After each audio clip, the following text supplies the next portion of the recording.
When you post videos on YouTube, your content is competing with every other piece of content for watch time. And why do you think that creators need a community platform when they have community functionality in tools like YouTube and Instagram and Discord? Yeah, so I really look at those platforms as rented land.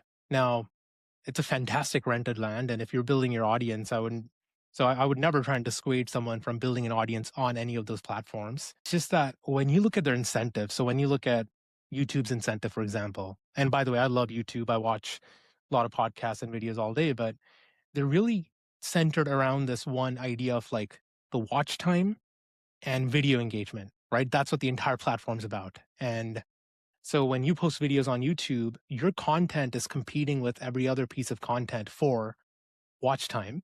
Now, if it's great content, you're going to get a lot of views, but just fundamentally, and this is no shade against YouTube or any platforms that are like that, they're just not incentivized to help you build a community or build a business first and foremost. They're incentivized by watch time, which lets them monetize through ads.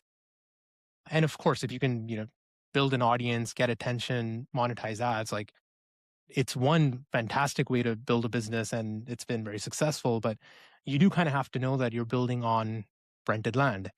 And so at some point, that audience, if you want to have a long term career, if you want to still be doing stuff in 5 years and 10 years, you have to think about, do you have access to the audience? Do you have the email list? Do they hang out with you in a place other than watching videos with your video next to, tens of other videos all day? And so really that's what building the community is all about, which is how do you take that audience, which loves you on YouTube, but can be fickle, can be ephemeral, can be short term, and you bring that audience over to a platform like Circle so they'll actually stay with you.